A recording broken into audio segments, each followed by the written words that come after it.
ETV ప్రేక్షకులకి నమస్కారం. శుభమస్తు కార్యక్రమానికి స్వాగతం. ఈనాడు శుభమస్తు కార్యక్రమంలోని గ్రహఫల మంచంలో గ్రహాల యొక్క స్థితిగతులు, వాటి యొక్క శుభాశుభ ఫలితాల గురించి పరిశీలిద్దాం.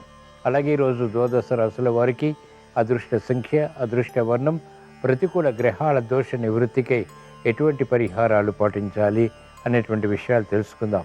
ఈరోజు జయవారం లేదా మంగళవారం, కుజుడు యొక్క పరిపాలన పూర్తిగా ఉంటుంది. శ్రీ ఆంజనేయ స్వామికి చాలా ప్రీతికరమైనటువంటి రోజు.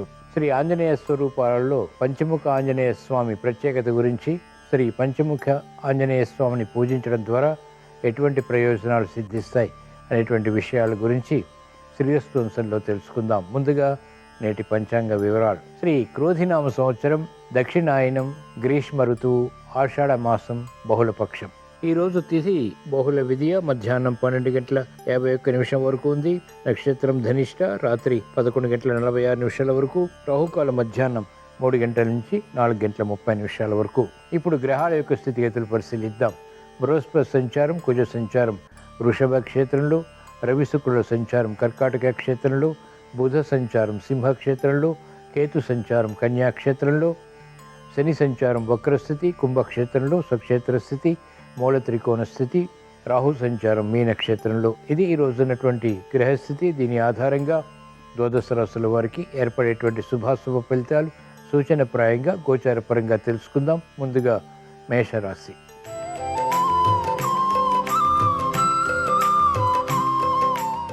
ఈరోజు మేషరాశి వారి ఫలితాన్ని పరిశీలించినట్లయితే ఆర్థిక విషయాల్లో జాగ్రత్తలు పాటించాలి. అవకతవకలు ఆర్థిక పరంగా చోటు చేసుకునేటువంటి సంఘటనలు ఉంటాయి. సంభాషణల విషయంలో జాగ్రత్తలు వహించాలి. అకారణ వైషమ్యాలు, విరోధాలు తలెత్తేటువంటి సంఘటనలు ఇతరులతో లేకపోలేదు. కార్యక్రమ నిర్వహణలో నైపుణ్యం తప్పనిసరి. మహిళలకు ప్రాధాన్యతతో కూడినటువంటి కార్యక్రమ నిర్వహణ ఆధిక్యతను కలిగిస్తుంది. విద్యార్థులకి సూక్ష్మత పెరుగుతుంది. విద్యాపరమైనటువంటి అంశాలపై శ్రద్ధతో కూడిన నిర్ణయాలు తీసుకోగలుగుతారు. రాజకీయ రంగం వారికి అనుకూలం. చేపట్టినటువంటి కార్యకలాపాలు వ్యవసాయ రంగం వారికి ప్రోత్సాహాన్ని పెంచుతాయి. గతంలో వేధిస్తున్నటువంటి సమస్యలు ఇప్పుడు మహిళలకు పరిష్కరింపబడతాయి. ఈరోజు మేషరాశి వారు ప్రతికూల ప్రభావాన్ని దూరం చేసుకుని, ఎదుర్కొని, అనుకూలంగా మరల్చుకుని మంచి విజయాలు ఇంకా సాధించడానికి శ్రీ ఆంజనేయ స్వామిని దర్శించడం, స్మరించడం, పూజించడం శ్రేయస్కరం. ఈరోజు మేషరాశి వారి అదృష్ట సంఖ్య 9. ఈరోజు మేషరాశి వారి అదృష్ట వర్ణం ఎరుపు.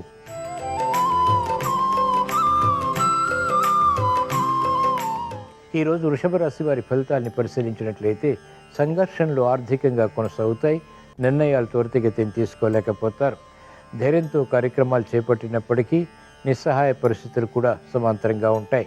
కార్యక్రమ నిర్వహణలో నైపుణ్యం క్రమక్రమంగా పెరుగుతుంది. ఆశించినటువంటి ప్రయోజనకర కార్యక్రమ నిర్వహణ నిర్విఘ్నంగా కొనసాగించినప్పటికీ సంతృప్తి లోపిస్తుంది. ఆరోగ్య విషయంలో జాగ్రత్తలు పాటించాలి. మానసిక క్లేశాలు మహిళలకు పెరుగుతాయి. ఆర్థిక సంబంధిత లావాదేవీల విషయంలో వ్యాపార రంగం వారు జాగ్రత్తలు వహించాలి.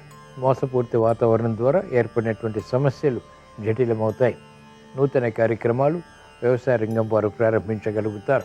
ఈరోజు వృషభ రాశి వారు ప్రతికూల ప్రభావాన్ని దూరం చేసుకుని, ఎదుర్కొని, అనుకూలంగా మరల్చుకుని మంచి విజయాలు ఇంకా సాధించడానికి శ్రీ సుబ్రహ్మణ్య స్వామిని దర్శించడం, స్మరించడం, పూజించడం శ్రేయస్కరం. ఈరోజు వృషభ రాశి వారి అదృష్ట సంఖ్య 1. ఈరోజు వృషభ రాశి వారి అదృష్ట వర్ణం ఎరుపు.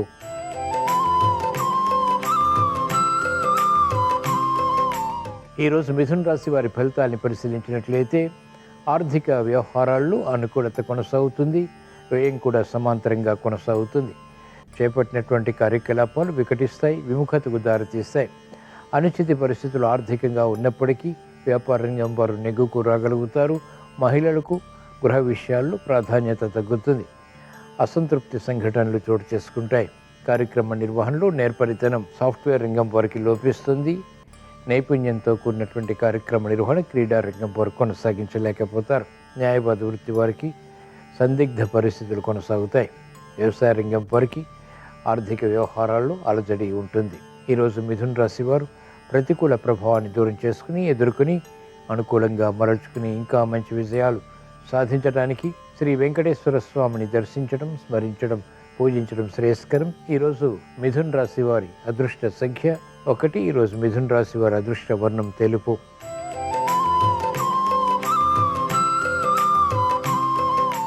ఈరోజు కర్కాటక రాశి వారి ఫలితాన్ని పరిశీలించినట్లయితే లాభదాయకమైనటువంటి కార్యకలాపాలు, భూ సంబంధిత లావాదేవీలలో పొందగలుగుతారు. అభివృద్ధి ఆర్థికంగా మెల్లమెల్లగా ప్రారంభమవుతుంది. అనుచిత పరిస్థితులు అనుకూలంగా మరల్చుకునేటువంటి ప్రయత్నాలు ఊరట కలిగిస్తాయి. గతంలో కన్నా మెరుగైనటువంటి వాతావరణం ఆర్థికంగా బలాన్ని కలిగిస్తుంది. శత్రు భీతి పెరుగుతుంది, శత్రు వృద్ధి పెరుగుతుంది. చేపట్టినటువంటి కార్యకలాపాల్లో ఆటంకాలని కూడా చవిచూస్తారు. మహిళలకు ఆరోగ్య విషయంలో ప్రతికూలత ఉంటుంది. సమస్యలు ఆకస్మికంగా వెలుగులోకి వస్తాయి. వ్యాపార రంగం వారికి ప్రత్యర్థులు బలపడతారు. నూతన విధి విధానాలతో కూడినటువంటి ప్రయోగాలు రాజకీయ రంగం వారికి వికటిస్తాయి. ఈరోజు కర్కాటక రాశి వారు ప్రతికూల ప్రభావాన్ని దూరం చేసుకుని ఎదుర్కొనే అనుకూలంగా మరల్చుకుని మంచి విజయాలు సాధించడానికి మహాకాళి అమ్మవారిని దర్శించడం, స్మరించడం, పూజించడం శ్రేయస్కరం. ఈరోజు కర్కాటక రాశి వారి అదృష్ట సంఖ్య 3. ఈరోజు కర్కాటక రాశి వారి అదృష్ట వర్ణం పసుపు.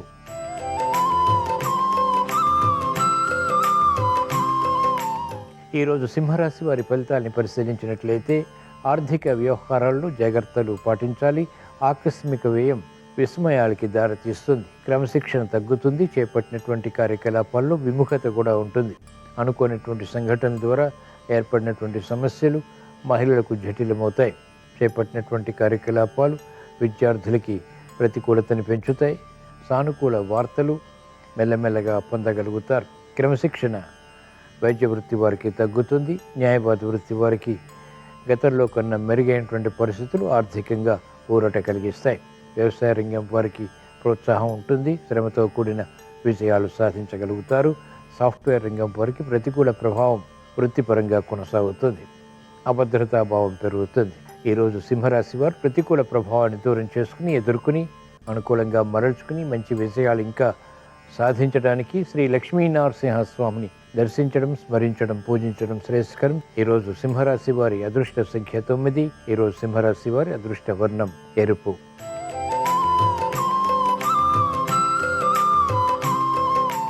ఈరోజు కన్యారాశి వారి ఫలితాన్ని పరిశీలించినట్లయితే అదృష్ట సంఘటనలు గృహరీత్యా ఆహ్వానించగలుగుతారు. ప్రతిబంధకాలు వేగవంతంగా దూరం చేసుకోగలుగుతారు. ప్రతిభ గుర్తింపబడుతుంది. నేర్పరితనంతో కూడినటువంటి నిర్ణయాల ద్వారా ఉత్తమ విజయాలు సాధించగలుగుతారు. క్రమశిక్షణతో కూడినటువంటి కార్యాచరణ ద్వారా ఆర్థిక బలం పెరుగుతుంది. సంశయాలు నివృత్తి కాబడతాయి. సందేహాలకు, సమస్యలకు పరిష్కారాలు కూడా లభిస్తాయి. నూతన ఉత్సాహం విద్యార్థులకి పెరుగుతుంది. మహిళలకు ఆధిక్యత పెరుగుతుంది. మెరుగైనటువంటి అవకాశాలు వ్యాపార రంగం వారు కొనసాగించగలుగుతారు. ఆర్థిక సంబంధిత లావాదేవీలు కలిసి వస్తాయి. నూతన కార్యక్రమాలకు న్యాయవాద వృత్తి వారు శ్రీకారం చుట్టగలుగుతారు. ఈరోజు కన్యారాశి వారు ప్రతికూల ప్రభావాన్ని దూరం చేసుకుని ఎదుర్కొని అనుకూలంగా మరల్చుకుని మంచి విజయాలు ఇంకా సాధించడానికి శ్రీ మహావిష్ణువుని దర్శించడం, స్మరించడం, పూజించడం శ్రేయస్కరం. ఈరోజు కన్యారాశి వారి అదృష్ట సంఖ్య 2. ఈరోజు కన్యారాశి వారి అదృష్ట వర్ణం ఆకుపచ్చ.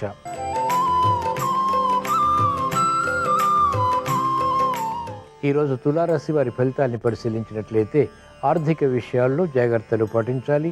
అనుకోని సంఘటనల ద్వారా ఏర్పడినటువంటి సమస్యలు జటిలమవుతాయి. నూతన ఉత్సాహం తగ్గుతుంది. విమర్శలకి గురయ్యేటువంటి సంఘటనలు లేకపోలేదు. అవమానకర సంఘటనలు ఉంటాయి. ఆధిక్యత తగ్గుతుంది. ప్రతిభను గుర్తించలేకపోతారు. క్రమశిక్షణతో కూడినటువంటి నిర్ణయాలు విద్యార్థులకి తప్పనిసరి. చేపట్టినటువంటి కార్యకలాపాలపై శ్రద్ధ తప్పనిసరి.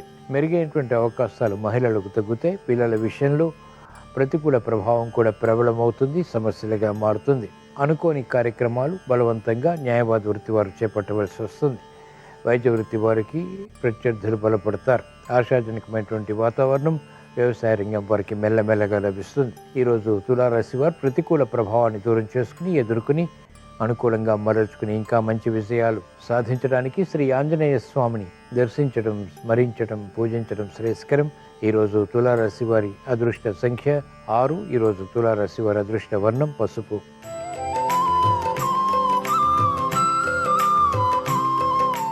ఈరోజు వృశ్చిక రాశి వారి ఫలితాలని పరిశీలించినట్లయితే సంబంధ బాంధవ్యాలు మెరుగవుతాయి. బలమైన మిత్రుల ద్వారా లబ్ధి చేకూరుతుంది. కార్యక్రమాలు వేగవంతంగా పూర్తి చేయగలుగుతారు. అసహన పరిస్థితులకు, సమస్యలకు పరిష్కారాలు వెంటనే పొందగలుగుతారు. సామరస్య ధోరణి పెరుగుతుంది. మెరుగైనటువంటి అవకాశాలు సామూహికంగా కూడా పొందగలుగుతారు. సలహాలు, సంప్రదింపులు ఉత్తమ విజయాల్ని కలిగిస్తాయి. నూతన ఆశలు చిగురింపచేసేటువంటి కార్యక్రమాలు రాజకీయ రంగం వారు ప్రారంభించగలుగుతారు. మెరుగైనటువంటి కార్యక్రమాలు మహిళలు నిర్వహించగలుగుతారు. గృహప్రాప్తి, వాహన ప్రాప్తి, వివాహాది శుభకార్య నిర్వహణకై చేసేటువంటి ప్రయత్నాలు కలిసి వస్తాయి. నూతన ఉత్సాహం విద్యార్థులకి పెరుగుతుంది. బలమైనటువంటి కార్యక్రమాలు న్యాయవాద వృత్తి వారు చేపట్టగలుగుతారు, గుర్తింపును పొందగలుగుతారు. ఈరోజు వృశ్చిక రాశి వారు ప్రతికూల ప్రభావాన్ని దూరం చేసుకుని ఎదుర్కొని అనుకూలంగా మరల్చుకుని ఇంకా మంచి విషయాలు సాధించడానికి శ్రీ ఆంజనేయ స్వామిని దర్శించడం, స్మరించడం, పూజించడం శ్రేయస్కరం. ఈరోజు వృశ్చిక రాశి వారి అదృష్ట సంఖ్య 9. ఈరోజు వృశ్చిక రాశి వారి అదృష్ట వర్ణం ఎరుపు.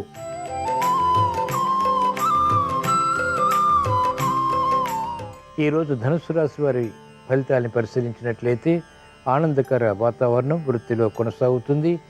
వ్యాపార విజయాలు కూడా సాధించగలుగుతారు. మహిళలకు ప్రాధాన్యతతో కూడినటువంటి నిర్ణయాల ద్వారా మాత్రమే విజయాలు ప్రాప్తిస్తాయి. గతంలో చేపట్టినటువంటి కార్యకలాపాలు ఇప్పుడు కార్యరూపం దాల్చుతాయి. మనస్పర్ధలు తొలగిపోయి వివాదాలు దూరమై కార్యక్రమ నిర్వహణలో ఏకాగ్రతని సాధించగలుగుతారు. అభివృద్ధి విద్యార్థులకి కొనసాగుతుంది. న్యాయవాద వృత్తి వారికి అత్యంత అనుకూలం. వైద్య వృత్తి వారికి ప్రోత్సాహకర పరిస్థితులు కొనసాగుతాయి. రాజకీయ రంగం వారికి ఉన్నతి లభిస్తుంది.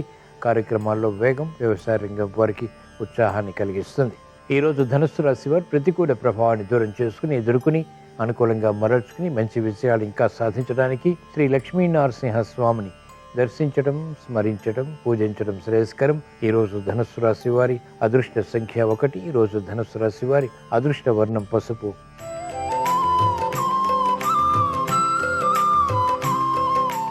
ఈరోజు మకర రాశి వారి ఫలితాన్ని పరిశీలించినట్లయితే ఆలోచన సంపత్తి కలిగి ఉంటారు. తెలివైనటువంటి నిర్ణయాల ద్వారా సమస్యల్ని ఎదిరించేటువంటి శక్తి సామర్థ్యాలు కొనసాగుతాయి. ఆశించినటువంటి ప్రయోజనకర కార్యక్రమ నిర్వహణ ఆశించినటువంటి విధంగా పూర్తి చేసి విజయాలు పొందగలుగుతారు. శ్రమ ఉన్నప్పటికీ చేపట్టినటువంటి కార్యకలాపాల్లో ప్రోత్సాహం కూడా వెన్నంటి ఉంటుంది. ఆత్మవిశ్వాసాన్ని పెంపొందింప చేసుకునేటువంటి కార్యక్రమాలు లాభిస్తాయి. విద్యార్థులకి ధీశక్తి పెరుగుతుంది, సూక్ష్మత పెరుగుతుంది, ఏకాగ్రత పెరుగుతుంది. అనిశ్చిత పరిస్థితులు మహిళలు అవలీలగా ఎదుర్కోగలుగుతారు. శ్రమ ఉన్నప్పటికీ ఆశాజనకమైనటువంటి వాతావరణం రాజకీయ రంగం వారు పొందగలుగుతారు. వైద్య వృత్తి వారికి వృత్తిలో అభివృద్ధి గోచరిస్తుంది. ఈరోజు మకర రాశి వారు ప్రతికూల ప్రభావాన్ని దూరం చేసుకుని ఎదుర్కొని అనుకూలంగా మరల్చుకుని ఇంకా మంచి విజయాలు సాధించడానికి శ్రీ సుబ్రహ్మణ్య స్వామిని దర్శించడం, స్మరించడం, పూజించడం శ్రేయస్కరం. ఈరోజు మకర రాశి వారి అదృష్ట సంఖ్య 5. ఈరోజు మకర రాశి వారి అదృష్ట వర్ణం తెలుపు.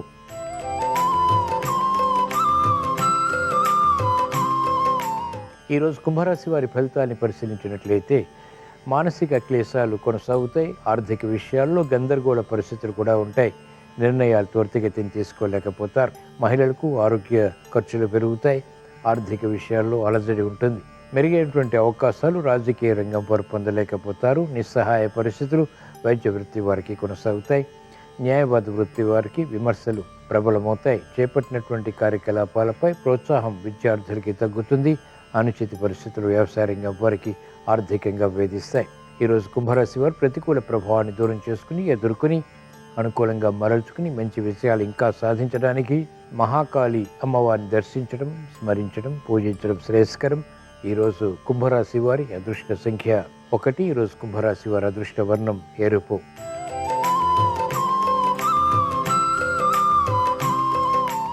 ఈరోజు మీన రాశి వారి ఫలితాన్ని పరిశీలించినట్లయితే ఆకస్మిక విజయాలు విస్మయాలకి దారితీస్తాయి. వేధిస్తున్నటువంటి సమస్యల నుంచి ఉపశమనం లభిస్తుంది. గతంలో ఆగిపోయినటువంటి కార్యక్రమాలు ఇప్పుడు పూర్తి చేసి విజయాలు సాధించగలుగుతారు. క్రమశిక్షణ పెరుగుతుంది. మానసిక ధైర్యం కూడా సమాంతరంగా విజయాలకు ఉపకరిస్తుంది. నూతన కార్యక్రమాలు మహిళలు ప్రారంభించగలుగుతారు. ఆలోచన సంపత్తి పెరుగుతుంది. శ్రమ ఉన్నప్పటికీ చేపట్టినటువంటి కార్యకలాపాల్లో ప్రోత్సాహం బలాన్ని కలిగిస్తుంది. మెరుగైనటువంటి అవకాశాలు వ్యాపార రంగం వారికి లభిస్తాయి. వ్యాపార విస్తరణలు, వ్యాపార లావాదేవీలు కలిసి వస్తాయి. నూతన ఉత్సాహంతో కార్యక్రమాలు రాజకీయ రంగం వారు ప్రారంభించగలుగుతారు. ఈరోజు మీన రాశి వారు ప్రతికూల ప్రభావాన్ని దూరం చేసుకుని ఎదుర్కొని అనుకూలంగా మరల్చుకుని మంచి విజయాలు ఇంకా సాధించడానికి ఈశ్వరారాధన, ఈశ్వర స్మరణ, ఈశ్వరాభిషేకం వంటి ప్రక్రియలు ఉపకరిస్తాయి. ఈరోజు మీనరాశి వారి అదృష్ట సంఖ్య 3. ఈరోజు మీన రాశి వారి అదృష్ట వర్ణం పసుపు. ఇవి ఈరోజు ద్వాదశ రాశుల వారికి ఏర్పడేటువంటి శుభాశుభ ఫలితాలు. ద్వాదశ రాశుల వారికి కుటుంబ వ్యవహారాల్లో శ్రేయస్సుతో కూడిన విషయాలు పొందాలని, కార్యక్రమాలు వేగవంతంగా పూర్తి చేసి ఆశించినటువంటి ప్రయోజనాలు సాధించాలని, క్రమశిక్షణతో కూడినటువంటి విధి విధానాలు ఆర్థిక పరంగా ఆరోగ్యపరంగా కలిసి రావాలని, మంగళవారం సందర్భంగా శ్రీ ఆంజనేయ స్వామిని, సుబ్రహ్మణ్య స్వామిని, మహాకాళి అమ్మవారిని స్మరిస్తూ ప్రార్థిస్తూ స్వస్తి. శ్రీరస్తు శుభమస్తు. ఆంజనేయ స్వామి వారి విశ్వరూపమే పంచముఖ ఆంజనేయ స్వరూపం. ఈ పంచముఖ ఆంజనేయ స్వామికి 5 శిరస్సులు ఉంటాయి. వానర, నరసింహ, గరుడ, వరాహ, హయగ్రీవ అనేవి 5 శిరస్సుల పేర్లు. పంచముఖ ఆంజనేయ స్వామి వారికి 10 భుజాలుంటాయి. ఈ 10 భుజాలలో కత్తి, డాలు, అంకుశము, నాగలి, సర్పము, వృక్షము, మంచపు కోడు, గద, పుస్తకము, అమృత కలశము ధరించి ఉంటాడు. స్వామివారికి ఉన్నటువంటి 5 ముఖాలలో మొదటి ముఖమైన వానర ముఖం తూర్పు దిక్కును చూస్తూ ఉంటుంది. ఇది భక్తులకి స్వచ్ఛమైనటువంటి మనస్సును, విజయాన్ని కలిగింపజేస్తుంది. రెండవదైనటువంటి నారసింహముఖం దక్షిణ దిక్కును చూస్తూ ఉంటుంది. ఇది భక్తులకి విజయాన్ని, నిర్భయత్వాన్ని ప్రసాదిస్తుంది. మూడవదైనటువంటి గరుడ ముఖం పశ్చిమం వైపు చూస్తూ ఉంటుంది. ఇది అన్ని రకాలైనటువంటి నరదృష్టులను తొలగింపజేస్తుంది.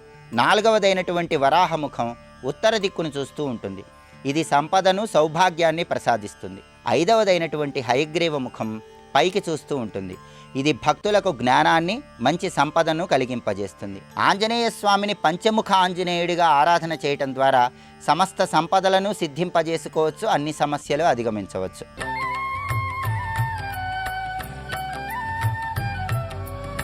గురుర్బ్రహ్మా గురుర్విష్ణుః గురుర్దేవో మహేశ్వరః గురు సాక్షాత్ పరం బ్రహ్మ తస్మై శ్రీ గురవే నమః. దత్తాత్రేయుల వారు అన్నారు, నేను ప్రతిరోజు నిలబడేది భూమి మీద, నడిచేది భూమి మీద, తిరిగేది భూమి మీద, పడుకునేది భూమి మీద. ఈ భూమి నుంచి ఓర్పు నేర్చుకున్నాను. ఈ భూమికి అంత ఓర్పు ఉంటే నేను కనీసం అందులో కొంత ఓర్పు నేర్చుకోలేకపోతే ఎలా? అందుకని భూమి నాకు గురువు, భూమి నుండి ఓర్పు నేర్చుకున్నానన్నారు. అలాగే భూమి, అగ్ని నాకు ఒక గురువు అన్నారు. ఎందువల్ల అంటే అగ్ని ఈ ప్రాణిని నేను ముట్టుకోనా, ఈ ప్రాణిని ముట్టుకోవద్దా అని చూడదు. అన్ని ప్రాణులను ముట్టుకుంటుంది, అన్ని వస్తువులను ముట్టుకుంటుంది. ఏది ఏ రూపంలో ఉంటే ఆ రూపంలోకి మారుతుంది. ఒక కర్రని కాలుస్తోంది అనుకోండి, కర్ర ఎంతుందో అంత పొడుగ్గా కర్ర ఆకృతిలో కాలుతుంది. అన్నం వండి పెట్టాలనుకోండి, అన్నం వండి పెడుతుంది. యజ్ఞంలో దేవతలకు హవిస్సు పట్టుకెళ్ళాలనుకోండి, హవ్యం వహతి దేవానాం కవ్యం కవ్యాసినామపి పాకంచ కురితే వగ్ని శంకరస్యైవ శాసనాత్ అంటాడు వ్యాస భగవానుడు లింగపురాణంలో. దేవతలకు హవిస్సు పట్టుకెడుతుంది, పితృదేవతలకు కవ్యాన్ని పట్టుకెడుతుంది. ఇన్ని రూపాలు దాలుస్తుంది. ఎన్నింటిని ముట్టుకున్నా తాను మాత్రం పరమ పవిత్రంగా ఉంటుంది. అందుకే అగ్ని కనపడితే ప్రదక్షిణం చేస్తారు. శ్రియమిచ్చి తుహుతాశన, అంత పవిత్రమైనది అగ్ని.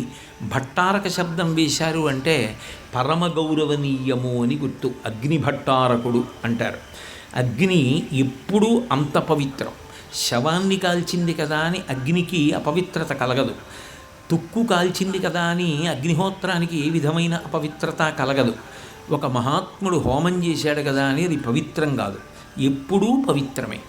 ఎన్ని రూపాలని కాల్చినప్పుడు ఎన్ని రూపాలు పొందినా నిజానికి అగ్నికి ఒక రూపం అంటూ లేదు. ఆత్మ అన్ని శరీరముల యందు ఉన్న ఆత్మకు నిజానికి ఒక రూపం అంటూ లేదు. తాను మాత్రం ఏ రూపము లేకుండా అంతటా పరివ్యాప్తమై ఉంటుంది. అగ్ని అన్నిటితో కలిసినా తాను పవిత్రంగా ఉంటుంది. అన్నిటికీ దూరంగా పారిపోయి ఎక్కడికో పోయి పవిత్రంగా ఉంటాననదు. అన్నిటి మధ్యలోనూ ఉండి పవిత్రంగా ఉంటుంది. హనుమ రామాయణంలో అలాగే రాక్షసుల మధ్యలో ఉంటారు, వానరుల మధ్యలో ఉంటారు, మానవుల మధ్యలో ఉంటారు. ఎంతమంది మధ్యలో ఉన్నా, ఎన్ని కార్యాలు చేస్తున్నా వారు మాత్రం ఆ ఇంద్రియ నిగ్రహంతో అంత పవిత్రంగా ఉంటారు. అలా ఉండగలగడం నేను అగ్నిని చూసి నేర్చుకున్నాను. అంతేకాని కనపడిన ప్రతిదానికి ప్రభావితం అయిపోయి ఇదిగో నాకు ఇది కనపడింది, నాకు ఇది వినపడింది, అందుకు నేను జారిపోయాను అంటాను నాకు రాలేదు. ఇన్నిటితో సంపర్కం చెందినా, ఇన్నిటిని ముట్టుకున్నా తాను అపవిత్రం కాకుండా అగ్ని నిలబడినట్టు నిలబడగలగడం అగ్నిని చూసి నేర్చుకున్నానన్నారు. కాబట్టి నాకు అగ్ని గురువైంది. దత్తాత్రేయుల వారి యొక్క జీవితంలో వారు గురువుల్ని స్వీకరించినటువంటి విధానాన్ని పరిశీలనం చేస్తే నిజంగా మనిషి ఎలా బ్రతకాలో అర్థమవుతుంది. అలాగే నీరు, అప్పంటే నీరు, తేజస్సు అంటే అగ్ని. నీటిని చూసి నేర్చుకున్నాను. నీరు చల్లగా ఉంటుంది, తీయగా ఉంటుంది, అది ప్రాణాధారం. అందుకే అమృతం వా ఆపహ అంటారు. వేద వ్యాఖ్యానంలో ఒక మాట చెప్తారు, ప్రాణములు శరీరము నుంచి పైకి లేచిపోతుంటే మళ్ళీ వాటిని తీసుకురాగలిగినటువంటి శక్తి పంచభూతములలో నీటికి ఒక్కదానికే ఉంటుంది. అందుకే స్పృహ తప్పిపోతే నీళ్లు ముఖం మీద జల్లితే మళ్ళీ స్పృహ వస్తుంది. అది అమృతము అని పేరు. అంత చల్లగా తీయగా ఉండి సమస్త ప్రాణులను రక్షిస్తుంది. సంజీవనం సమస్తస్య జగత సలిలాత్మిక భవ ఇత్యుచ్యతే మూర్తిర్భవస్య పరమాత్మన అంటాడు వ్యాసుడు. భవుడన్న పేరుతో నీటి రూపంలో ఉండి సమస్తాన్ని బ్రతికిస్తూ ఉంటాడు శివుడు. ఆ నీరు తీయగా చల్లగా ఉంటుంది, ఉండి అందరినీ బ్రతికిస్తుంది. నేను ఎప్పుడైనా మాట్లాడడం మొదలు పెడితే నా మాట అంత తీయగా ఉండాలి, నా మాట 10 మంది మారడానికి కారణం కావాలి తప్ప ఏ కారణం చేత కూడా అపూర్వంగా భగవంతుడు నాకు ఇచ్చినటువంటి వాక్కు ఇతరులను కష్టపెట్టేది, కాఠిన్యంతో కూడుకున్నటువంటిది, నిష్ప్రయోజనమైనటువంటిది కాకూడదు. సత్యం బ్రూయాత్ ప్రియం బ్రూయాత్ నబ్రూయాత్ సత్యమప్రియం ప్రియంచ నానృతం బ్రూయాత్. వాక్కు మీద అందుకే అన్ని నియమాలు పెట్టింది శాస్త్రం.